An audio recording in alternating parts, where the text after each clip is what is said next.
लेकर आए हैं। 2021 के अवायल में कई रियासतों में इंतखाबात होने हैं, जिसमें आसाम भी शामिल है। लिहाजा आसाम में भी सियासी पारा चढ़ता हुआ दिखाई दे रहा है। हर गुजरते दिन के साथ जबानी नश्तरबाजी और हमले तेज होते हुए दिखाई दे रहे हैं। मगरबी बंगाल हो या आसाम, हर जगह सियासी जमातों पर सिलेक्टिव पॉलिटिक्स का इल्जाम लग रहा है। इसी कड़ी में AIUDF के रुकने पार्लियामेंट बदरुद्दीन अजमल ने बीजेपी पर एक बड़ा इल्जाम लगाया है। बदरुद्दीन अजमल ने दरअसल धुबरी में एक अवामी जलसे से खिताब करते हुए कहा कि अगर मरकज और रियासत में बीजेपी दोबारा इख्तिदार में आती है तो मसाजिद निशाने पर होंगे। बदरुद्दीन अजमल ने तशवीश का इजहार करते हुए कहा कि मुल्क की 3,500 मसाजिद बीजेपी की फहरिस्त में हैं, जिसे वो मिसमार करना चाहती है, जिसके बाद सियासत शुरू हो गई है। वाज़ेह है कि आसाम में पहली मर्तबा 6 सियासी पार्टियां बीजेपी को शिकस्त देने के लिए मुत्तहिद हुई हैं। आज इसी मौजू पर जानेंगे दो खास मेहमानों से उनका रुख। प्रोग्राम दो रुख में सबसे पहले दो खास मेहमानों का तारुफ करा दें। चंपक कलीता साहब जो कि तर्जुमान हैं AIUDF के, आपका इस्तकबाल करते हैं। साथ ही साथ एक और खास मेहमान हमारे दरमियान मौजूद हैं, प्रमोद स्वामी साहब जो कि तर्जुमान हैं, स्पोक्स पर्सन है बीजेपी के, आपका भी वेलकम करते हैं। सबसे पहले चंपक कलीता साहब आपके पास ही आना चाहेंगे। AIUDF को और बदरुद्दीन अजमल को आखिर ऐसा क्यों लग रहा है कि बीजेपी अगर दोबारा से सत्ता में आती है तो मसाजिद निशाने पर होंगे? जी देखिए, ये पहली बात है कि कोई भी शहरी को अगर खासकर वो शहरी सियासत में हो, सियासत में मसरूफियत रखता हो, उस शहरी को अगर ऐसा शुबा हो, ऐसा कोई शंका हो, इसका मतलब यहाँ हुकूमत फेल है। शहरी मुतमईन नहीं है इस हुकूमत से। इसका कारण चंपक कलीता साहब, लेकिन ये किसी शहरी का बयान नहीं है, ये रुकने पार्लियामेंट मैं यही कह रहा हूँ, हाँ। अगर कोई शहरी जो मसरूफियत रखता है सियासत में, अगर उसका ऐसा बयान आया तो ये हुकूमत का फेलर है। मैं इसका कारण बता रहा हूँ जी। आप 85 साल से चला आ रहा जो सिलसिला है, ये मदरसा, ये असम का सूबे का जो हुकूमत है इसने बंद कर दिया।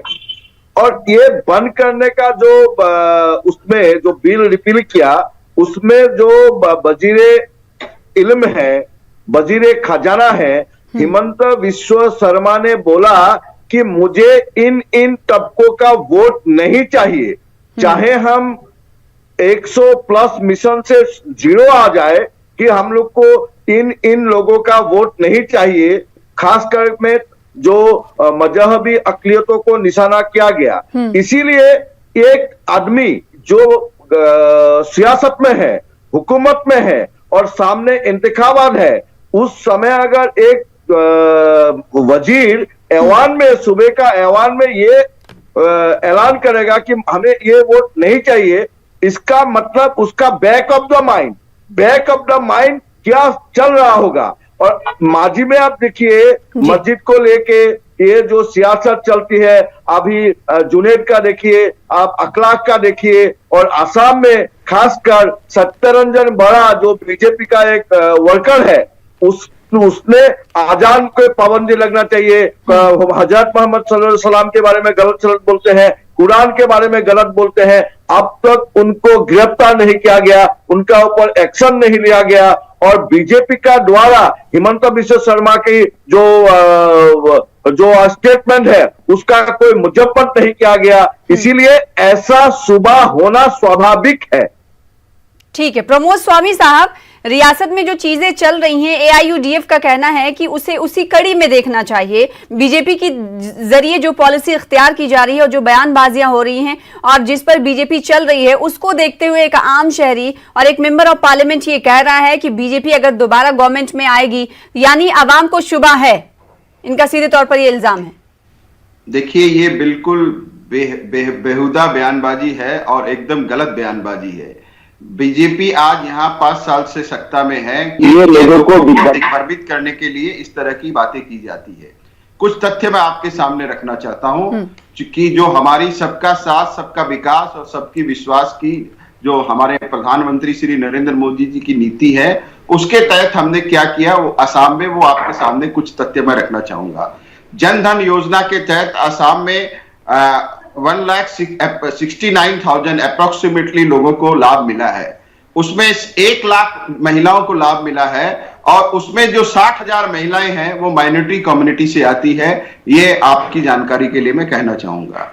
दूसरी बात, जो पीएम किसान निधि जो योजना है जिसके तहत 6,000 रुपए 3 किस्तों में 2,000 की किस्तों में दिए जाते हैं, उसमें 31 लाख बेनिफिशियरी है आसाम में। और उसमें जो 3 जो सबसे बड़े जो जिले जो कॉन्स्टिट्यूंसी है, उसमें जो बरपेटा कॉन्स्टिट्यूंसी है जो माइनॉरिटी डोमिनेटेड कॉन्स्टिट्यूंसी है वो 1 नंबर पे है। वहां 40.46 लाख लोगों को इसका लाभ मिला है। उसके बाद जो नौगांव जो कॉन्स्टिट्यूंसी है उसमें भी माइनॉरिटी की संख्या काफी अच्छी संख्या में माइनॉरिटी के लोग हैं, वहां 1.74 लाख लोगों को इसका लाभ मिला है। और धोबड़ी जहां 80% से ज्यादा माइनॉरिटी है, वहां 1.72 लाख लोगों ने इसका लाभ उठाया है। तो ये हमारी असम सरकार की जो नीति है उसके बारे में मैंने कहा। और अभी जो भारत में जो सबसे लंबा जो ब्रिज बन रहा है वो धुबड़ी और फुलगुड़ी में सबसे लंबा जो ब्रिज बन रहा है वो हम बना रहे हैं, जो इंफ्रास्ट्रक्चर को मजबूत करेगा। दूसरी बात, इन्होंने किसी एक व्यक्ति का नाम लेकर कहा कि सत्यरंजन बोरा, वो हमारे बीजेपी के प्राइमरी मेंबर भी नहीं है। अब वो कोई बात अगर बोलते हैं तो हमारा उससे कोई लेना देना नहीं है। हमारी नीति बिल्कुल स्पष्ट है, सबका साथ, सबका विकास और सबका विश्वास। तीसरी बात, इन्होंने गलत बयानबाजी की कि हमने मदरसों को बंद किया है। बिल्कुल बंद नहीं किया है। जो प्राइवेट मदरसे हैं वो अपने तरीके से काम करेंगे और जो मदरसे सरकारी अनुदान से चलते थे उनको हमने, जहां मजहबी शिक्षा दी जाती थी वहां हमने सरकारी अनुदान को बंद किया है और उनको सेवा के अंडर में हम लेकर के आए हैं। और उनको सेवा के अंडर में ला करके जो सेकेंडरी बोर्ड ऑफ एजुकेशन जो आसाम का है उसके तहत उनको शिक्षा दी जाएगी, उनका भी रेगुलराइजेशन होगा, कहीं किसी की नौकरी नहीं जाएगी, कहीं किसी विद्यार्थी के साथ अन्याय नहीं होगा। तो इस तरह की ये भरम की ये राजनीति करते हैं और भरम की राजनीति कर करके लोगों को गुमराह करने का इन्होंने काम किया है। और आज जो इन्होंने 3C ने गठबंधन किया आसाम में, कांग्रेस कम्युनल और कम्युनिस्ट। कांग्रेस हो गई 60 साल तक रूल किया, कम्युनल हो गए बदरुद्दीन साहब की AIDF और कम्युनिस्ट। तो 60 साल तक रूल करने के बाद में आपने माइनॉरिटीज एरिया के क्या डेवलपमेंट किया? आपने वहां न शिक्षा की व्यवस्था की, न आपने वहां चिकित्सा की व्यवस्था की। तो ये आपका राज लोगों ने देखा है और अब लोग आपको समझ चुके हैं। तो आज जो आसाम की जो माइनॉरिटी है वो भी आज भारतीय जनता पार्टी के पक्ष में खड़ी दिखाई दे रही है। ये आने वाले समय में आपको पता चलेगा। लेकिन हाँ, कुछ जो घुसपैठियों की दलाली करने वाले लोग हैं, कुछ लोग जो आज जिनके NGO को जो फंडिंग जो है वो उन संगठनों के द्वारा होती है जिन्होंने अलकायदा को फंडिंग की है। तो ऐसे जो लोग हैं जो डेवलपमेंट की बात आपने कर ली। जो बात यहाँ पर AIUDF ने उठाई, बदरुद्दीन अजमल ने उठाई कि 3,500 ऐसी मसाजिद हैं जो लिस्टेड हैं, बीजेपी ने लिस्ट कर रखी हैं, जिसे मिसमार कर दिया जाएगा, डिमोलिश उन्हें किया जाएगा। इस हवाले से तो आपको जवाब देना होगा ना। बयानबाजी है। एक भी मस्जिद जो है उसपे एक भी मस्जिद को कोई खतरा नहीं है और हर मंदिर, मस्जिद, गिरजाघर माननीय प्रधानमंत्री श्री नरेंद्र मोदी जी के नेतृत्व में और आसाम में श्री सर्बानंद सोनोवाल और हेमंत बिस्वा शर्मा के नेतृत्व में हर मंदिर, मस्जिद और गिरजाघर एकदम सुरक्षित है। और इस तरह की बातें कर करके इनको यहाँ कम्युनल टेंशन पैदा करने की हम इजाजत नहीं देंगे। ठीक है, चंपक कलिता साहब, आपने सुना प्रमोद स्वामी साहब को, उन्होंने सीधे तौर पर कहा कि अगर ऐसा हुआ हो तो बीजेपी के सामने आप तथ्य लाके रख दीजिए और आने वाले दिनों में ऐसा कुछ होगा भी नहीं। अब सवाल ये उठता है कि क्या सिलेक्टिव पॉलिटिक्स यहाँ पर AIUDF नहीं कर रही? अगर ये सच्चाई नहीं है तो क्या ये सवाल किया जाना लाजमी नहीं है कि AIUDF एक खुसूसी फिरके को डरा रही है बीजेपी से? देखिए, ये जो अभी एक नेशनल टीवी में बैठ के कोई सज्जन अगर झूठ बोलेगा तो हम लोग को कुछ करना नहीं है। अभी प्रधानमंत्री भी झूठ बोल चुके हैं। नहीं, तो अगर वो झूठ बोल रहे हैं तो आप झूठ को मेरे बात तो सुन लीजिए मैडम, मैं वही तो कह रहा हूँ। हाँ। प्रधानमंत्री जी ने रामलीला मैदान में बोला है कि NRC के बारे में एक बार भी बात नहीं हुई, जबकि मरकजे वजीरे दाखिला कई बार ऐवान में, मरकजी ऐवान में बोल चुके हैं। उसके बाद प्रधानमंत्री बोलते हैं एनआरसी के बारे में एक बार भी बात नहीं हुई। इन लोग का तो झूठ बोलने का इनका एक खुला इनको लाइसेंस दिया हुआ है। अभी जो ये बोला कि किसी का नाम लेके बोला कि ये हम बीजेपी का है, मैं चैलेंज करता हूं अपना स्वामी जी को कि ये जिसका नाम मैं बोला वो आज के तारीख में भी सक्रिय सदस्य है, प्राइमरी मेंबर नहीं है, एक्टिव मेंबर है। और बीजेपी का पार्टी में एक्टिव मेंबर बनने का जो प्रक्रिया है वो बहुत टफ है। और वो पिछले किसान अभी वो मेंबर नहीं है, आपको मैं जानकारी के लिए बता दूं, उनको पार्टी में किया जा चुका है। अगर पार्टी से उनको suspend member of the Bharatiya Janata नहीं उनको अगर पार्टी से में लोगों को गुमराह कर रहे हैं, आप अगर उनको सस्पेंड कर चुके हैं तो इतना टेंशन वाली बात, इतना कम्युनियल बात वो जो करते फिर रहे हैं, वहां ब्लैंक फायर करना पड़ा पुलिस को, तो उसके ऊपर अपने तो बात आप भी करते हैं, बदरुद्दीन साहब आपने एक्शन हेलो ये कौन सा नहीं, बोलिए आप मेरे बारी है, मेरे बारी है, मुझे बोलने दीजिए। बदरुद्दीन अजमल साहब ने एक आशंका व्यक्त किया है क्योंकि आप अभी आसाम में अकलियत शहरियत मुतमईन नहीं है। अकलियत शहरियत का जो एतमाद है वो खो चुका है, क्योंकि पिछले दिनों आपका वजीरे खजाना हिमंता बिश्व शर्मा ने क्या बोला कि अभी आसाम में जो इंतखाब होगा इसमें जो लड़ाई होगा मुगल और असमियों के बीच में लड़ाई होगा। कहां से आ गया मुगल? 65-35 किसने बोला? और ऐवान में खड़ा होके, सूबे का ऐवान में खड़ा होके वजीरे खजाना बार बार बोला कि इन कम्युनिटियों का वोट मुझे नहीं चाहिए। वहां तलाक का बात बोला गया। ठीक है, प्रमोद स्वामी साहब, जब रियासत का वजीर दाखिला इस तरीके से ऐवान में बयान देगा तो क्या आपको लगता नहीं कि अकलियतों का जो एतमाद है उस पर कहीं ना कहीं चोट पहुंचेगी? और अगर चोट पहुंचती है तो सरकार को उस बयान का खंडन भी करना चाहिए कि अकलियतों के एतमाद को वो बहाल कर सके। देखिए, अभी अगर बदरुद्दीन साहब ये कहते हैं कि भारतीय जनता पार्टी अगर फिर सत्ता में आएगी तो मस्जिदों को गिराया जाएगा, तो वो ये तथ्य रखे ना, जब भारतीय जनता पार्टी 5 साल रही कितनी मस्जिदों को गिराया भारतीय जनता पार्टी ने। तो ये सरासर गलत बयानबाजी इनकी हो गई। अब दूसरी बात पे मैं आता हूं, जो बात कलिता जी ने उठाई, मैं ये कहना चाहूंगा कि हम शुरू से कहते आ रहे हैं कि ये सभ्यता और संस्कृति की लड़ाई है। नहीं, देखिए हेमंत विश्वकर्मा ने जो बयान दिया है ऐवान में, अगर इसका खंडन नहीं होगा तो जो रियासत के स्टेट के जो माइनॉरिटीज हैं उनमें तो डर पैदा होगा। और रियासत के मुखिया होने के नाते, क्योंकि आपकी पार्टी वहां सत्ता में है, तो लोगों को एतमाद में रखना होगा, चाहे वो मेजोरिटी हो चाहे वो माइनॉरिटी हो। मैं बता रहा हूं, मैंने नीति की, और वो किसी भी रियासत के और किसी भी सरकार के लिए एक चिंताजनक बात हो जाती है कि एक फिरका सरकार पर भरोसा नहीं कर पा रहा है। मैडम, आप मेरे को 2 मिनट का समय दें, मैं आपकी सारी बातों का मैं उत्तर दे रहा हूं। हमारी वैचारिक लड़ाई उन लोगों के साथ में है जो श्रीमंत शंकरदेव में मिया म्यूजियम की बात करते हैं। श्रीमंत शंकरदेव हमारे यहाँ का प्राण, असमिया संस्कृति का प्राण केंद्र है, तो हमारी लड़ाई उनसे है। हमारी लड़ाई उनसे है जिनकी सभाओं में पाकिस्तान जिंदाबाद के नारे लड़ रहे हैं। हमारी वैचारिक लड़ाई उनके साथ में है।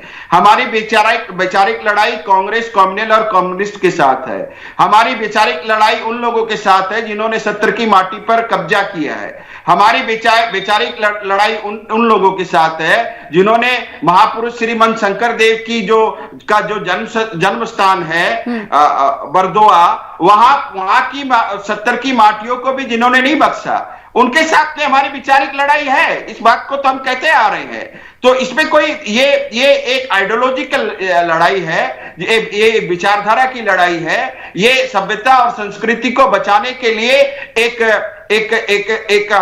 लड़ाई, हम वैचारिक लड़ाई हम हमारे विरोधियों के साथ लड़ रहे हैं। तो उसका निर्णय जनता करेगी कि जनता किसके पक्ष में जनादेश दे रही है। अब इनकी जो राजनीति है वो अपीजमेंट की राजनीति है, एक ही कम्युनिटी का अपीजमेंट ये लोग करते हैं। हमारी यही इल्जाम तो आप पर भी लगता है, सबका साथ, सबका विकास और सबका विश्वास की राजनीति। यही इल्जाम तो आप पर भी लगता है स्वामी साहब, अपीजमेंट की राजनीति आप आपकी पार्टी भी करती है, इल्जाम तो आप पर भी लगता है, आप भी इस इल्जाम से छूते नहीं है। चंपक कलीता साहब कुछ कहना चाह रहे हैं। चंपक साहब, मैं आऊंगी आपके पास, प्रमोद साहब आऊंगी, इस सवाल पे आपका जवाब लूंगी। चंपक कलीता, देखिए विचारधारा की लड़ाई अपने जगह पे है। ये अभी प्रमोद स्वामी का ये बीजेपी का टेक्निक देखिए। अभी इन्होंने बोला कि 17 का माटी कब्जा है, अभी इन्होंने बोला कि शंकरदेव का जन्मस्थान में भी कब्जा है, अभी ये बोला कि मियां लुंगी वाली बात बोला है। तो ये सब और पाकिस्तान जिंदाबाद वाला उस पर बात बोला है, ये सब तो अपराध है, क्राइम है। और आप मरकज में 7 साल, सुबह में 5 साल, आप हुकूमत में है, आप किसी को आज तक अरेस्ट भी नहीं किए और आप अभी इन सब को गिना रहे हैं। इसीलिए ये सब को बोल के कम्युनियन पोलराइजेशन करने के लिए बोल रहा है, पूरा झूठ बात बोल रहा है। एआईयूडीएफ ने कभी मियां म्यूजियम के बारे में नहीं बोला। एआईयूडीएफ हमेशा शंकरदेव को सलमान अली ने बोला ना, पहले एआईयूडीएफ में थे, अभी कांग्रेस में। आपका तो गठबंधन है ना, पहले सलमान अली तो पहले एआईयूडीएफ में ही थे, अब कांग्रेस में है। तो क्या अंतर है आप में और कांग्रेस में? कोई अंतर नहीं है। ये आप आप जिम्मेदारी से बोलिए कि चंपक कलिता ये गलत बयानी कर रहे हैं। अगर आपका हिम्मत है प्रमोद स्वामी जी, मैं चंपक कलिता बोल रहा हूं, आसाम की अस्मिता को सुरक्षा देना चंपक कलिता का जिम्मेदारी है। लेकिन आपको स्वामी जी, आपको मालूम नहीं है आसाम में असमिया अस्मिता क्या है, इसीलिए आप बोल रहे हैं। अभी आप बोलिए कि चंपक कलिता हिमंत बिश्व के बारे में जो बयान दिया है ये गलत है। अगर कांग्रेस में रहते समय ये सब वो नहीं बोला है, आप बोलिए। मैं आपको चैलेंज करता हूं स्वामी जी। चंपक कलिता साहब का ओपन चैलेंज आपके लिए। अच्छा, मैं बता रहा हूं इनको। इन्होंने एक बयान का उदाहरण दिया जो हेमंत बिश्व शर्मा साहब ने, जब वो कांग्रेस पार्टी में थे उस समय उन्होंने बयान दिया था, वो उस बयान का इन्होंने जिक्र किया। तो अब तो वो कब का कांग्रेस पार्टी छोड़ चुके हैं और वो आज नेडा के कन्वेनर है और उन्होंने पूरे नॉर्थ ईस्ट को कांग्रेस मुक्त कर दिया। तो अब उस बयान को आज दोहराने की मेरे ख्याल से कलिता साहब को कोई जरूरत नहीं थी। ये इनकी हताशा का परिचायक है कि इनके पास में जब कोई मुद्दा नहीं बचा तो कांग्रेस के समय में जब वो थे, कांग्रेस में जब थे, उस समय उन्होंने जो बयान दिया था उस बयान को आज ये रिपीट कर रहे हैं। तो इस बात में कोई दम नहीं है। अब सवाल ये उठता है कि एक जो सांसद है, आसाम से सांसद है बदरुद्दीन अजमल साहब, जो एक पार्टी का नेतृत्व करते हैं और एक सांसद होने के नाते उनकी जिम्मेदारी भी काफी बढ़ जाती है। तो उनको तथ्यों के साथ इस बात को रखना चाहिए कि 5 साल में आसाम में भारतीय जनता पार्टी के नेतृत्व में कितनी मस्जिदें ढाई गई, ये उनको तथ्य रखे। जब एक भी मस्जिद नहीं ढाई गई तो ये फिर कैसे कहते हैं कि आने वाले समय में मस्जिदें ढाई जाएंगी? तो इसका सवाल का जवाब दे लेते हैं। चंपक कलिता साहब, पिछले 5 सालों से बीजेपी की सरकार है रियासत में, एक भी मामला ऐसा पेश नहीं आया, बीजेपी ये दावा कर रही है। अगर ऐसा मामला पेश आया तो आप तो तथ्यों के साथ बात करिए। देखिए, अभी आपका जो होने वाला होता है उसका आगाह करने का ही काम सियासती लोगों का वही जिम्मेदारी है। क्योंकि आपने बोला आप एस्ट्रोलॉजर है क्या, जो पहले आने वाले समय में क्या होगा आपको पता चल जाता है ना? एग्जैक्टली पता चलेगा। कैसे मालूम कि आने वाले दिनों में बीजेपी की कुछ ऐसी स्ट्रेटेजी है? क्या इसे ये नहीं माना जाए कि आप आसाम के मुसलमानों को एक तरीके से डरा रहे हैं? एक सेकंड प्रमोद स्वामी साहब, एक सेकंड। उल्लू सीधा कर रहे हैं, सीधी सी बात है। मैडम मुसलमान बहुत समझ चुका है आपके। प्रमोद स्वामी साहब, एक सेकंड। चंपक कलिता का जवाब। मौलाना बदरुद्दीन अजमल मुसलमानों को डरा नहीं रहा है। आसाम के हर अक्सरियत और अकलियत आसामी कौम को आगाह कर रहा है। जहां एक सूबे का ऐवान से एक जमहूरियत में एक वजीर ये कह सकता है कि इन तबकों का मुझे वोट नहीं चाहिए, इसका मतलब आगे में जो इनका हाथ में हुकूमत आएगा तो back of the mind in लोगों के लिए इनका साथ क्या क्या। यानी सीधे तौर पर ये कहना है AIUDF का कि आने वाले दिनों में मुसलमानों के लिए, अक़लियतों के लिए आसाम में जो आसाम में मुस्तकबिल होगा वो अच्छा नहीं होगा। प्रमोद स्वामी, नॉट ओनली मुसलमान, आसाम में तीसरा आदमी मुसलमान है, आसाम में तीसरा आदमी मुसलमान है। अगर मुसलमान को तकलीफ होगा तो सारा आसामी कौम को तकलीफ होगा, इसीलिए हम लोग सारा आसामी कौम के लिए बात कर रहे हैं। अभी सीए लेके आया है और इसमें 5 लोगों ने शहादत दी और ये शहादत को ये लोगों ने बेइज्जती किया, शहादत के मजाक उड़ाए। आज 2 लाख 2.5 लाख लोग आज 70 दिनों से अभी दिल्ली में बैठे हुए किसान, और इन लोगों ने कभी भी इसका तवज्जो नहीं दिया। अभी ये तारीख पे तारीख इनका जो डेमोक्रेटिक जो वैल्यू है इसको ये कभी भी इज्जत नहीं देते हैं। ये नागपुर और RSS के आकाओं को संतुष्ट करने के लिए इंडिया में, हिंदुस्तान में हिंदुस्तानियत को खत्म करने के लिए, गंगा जमनी तहजीब को खत्म करने के लिए जो साजिश रच रहे हैं, इसी का मौलाना बदरुद्दीन अजमल आगाह कर रहे हैं और इनका ये जिम्मेदारी है और ये करते रहेंगे। तो AIUDF का कहना है कि वो लोगों को आगाह कर रहे हैं। प्रमोद स्वामी साहब, हाँ देखिए, अब वो लोग बात कर रहे हैं आसाम आंदोलन के शहीदों की, जो कांग्रेस के शासन में 855 शहीद हुए थे। आज वो लोग आसाम आंदोलन के शहीदों के बारे में बात कर रहे हैं। 2019 में 5 हुए थे। मेरी बात को सुन लीजिए, मेरी बात सुन लीजिए। आप गलत क्यों कर रहे हैं? प्रमोद स्वामी साहब का वक्त है, उन्हें बोल ले दीजिए। मैं अपनी बात रखता हूँ, वो जवाब दे। मैं ये कहना चाहता हूं, क्या मैं गलत बोल रहा हूं कि कांग्रेस के शासन में 855 शहीद हुए थे? इस बात का जवाब देंगे कलिता जी?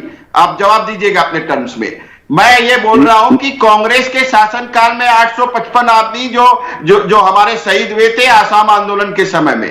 दूसरी बात, कांग्रेस ने शहीदों का सम्मान किया। हमारी सरकार आने के बाद में हमने शहीदों का सम्मान किया। दूसरी बात। तीसरी बात, अब ये यहाँ ये आती है, इन्होंने CAA की बात की, तो जहां तक CAA की बात है उसमें कांग्रेस की स्पष्ट नीति थी जो पाकिस्तान, अफगानिस्तान और बांग्लादेश में जिनके ऊपर में धार्मिक अत्याचार हुआ है, हिंदू, बुद्ध, सिख, जैन, क्रिश्चियन, उसमें वो मुस्लिम को भी जोड़ना चाहते थे। उनका आसाम एक वक्त तक जला था NRC के हवाले से जो प्रोटेस्ट हुए थे, इस पर भी बात रखिएगा। उनका ये विरोध था कि उसमें वो मुस्लिम को भी जोड़ना चाहते थे। दो नंबर बात। और तीसरी नंबर बात ये है कि आज भारतीय जनता पार्टी के नेतृत्व में हमारी जो सरकार है, आसाम को भारत के 5 विकसित राज्यों में हम देखना चाहते हैं। आतंकवाद मुक्त आसाम, भ्रष्टाचार मुक्त आसाम, प्रदूषण मुक्त आसाम और विदेशी मुक्त आसाम के लिए हमारी सरकार कृत संकल्पबद्ध है और हम उस दिशा में प्रयास कर रहे हैं। और आज जो बदरुद्दीन अजमल साहब की जो पार्टी है, इनका तो जन्म ही IMDT स्क्रैप होने के बाद हुआ था, जब सुप्रीम कोर्ट में IMDT को खारिज कर दिया था। और उसको खारिज करने के लिए जो याचिका थी वो हमारे आज के मुख्यमंत्री श्री सर्बानंद सोनोवाल जी ने ही सुप्रीम कोर्ट में दाखिल की थी। और वो IMDT एक्ट खत्म होने के बाद नहीं बदरुद्दीन साहब ने एक पार्टी का गठन किया था। तो ये जो घुसपैठियों की संरक्षक पार्टी है, ये हमें क्या शिक्षा दे रहे हैं और क्या ज्ञान दे रहे हैं? ये अपने गिरबान में झांके कि इनका जन्म कैसे हुआ था